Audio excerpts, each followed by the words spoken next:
اشتباه نخونده باشم. این دعای معراج روزی یک بار میخونی.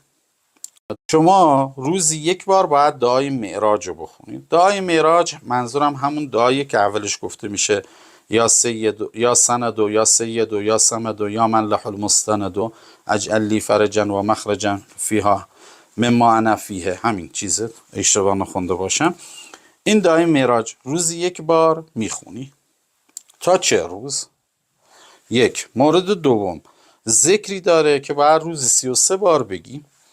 یه دونه از این تسبیح های کوچیک 33 دونه است. یه دور تسبیح باش میگی. این ذکری که میگم، ذکر چیه؟ یا باسط، یا رزاق، یا غنی، استغفر الله یا ربی. 4 تاست. یا باسط، یا رزاق، یا غنی، یا استغفر الله یا ربی. یه بار دیگه میگم، یا باسط، یا رزاق، یا غنی، استغفر الله یا ربی. متوجه شدین؟ بعد پشت سر هم بگی. یعنی اینجوری قشنگ توضیح بدم گیج نشید. همین یه دونه رو میخوای بگی، میگی یا باسط، یا رزاق، یا غنی، استغفر الله یا ربی. یا باسط، یا رزاق، یا غنی، استغفر الله یا ربی.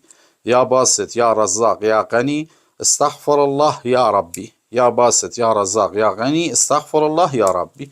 روزی یه دور، 33 تا دونه، یعنی 33 بار ببخشیم، تا 40 روز. پس چی شد؟ روزی یک بار دعای معراج، روزی یک بار این ذکری که گفتم 33 بار برخوانده بشه تا 40 روز.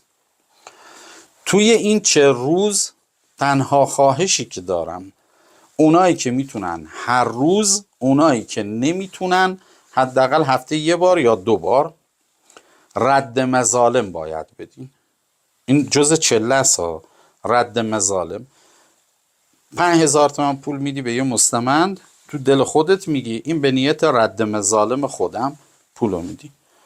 فردا دوباره همینجور، پس فردا همینجور. اگر نمیتونی هر روز این کارو کنی، ببین این نوبتاش خیلی مهمه، نه که اینکه یهو بیای 100,000 تومان بدی به یه نفر. نه، ما میخوایم تعداد زیادی آدم باشه که اینا برای تو دعا کنن و خیراتشون به تو برسه، نه که یهو فقط بری یه نفر 100 تومان بهش بدی.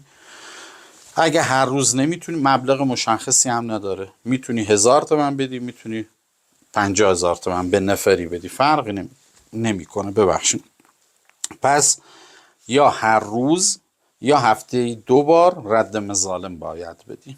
توی این چله رد مظالم برای چیه؟ احیانا تو از یه نفر رشوه گرفتی یادت نمیاد، احیانا از یکی پول قرض گرفتی، قدیم 10,000 تومان ازش قرض گرفتی، 8,000 تومان بهش دادی، 2,000 تومانش مونده گردنته، خودم یادت نمیاد، به نیت رد مظالم یه پولی میدی.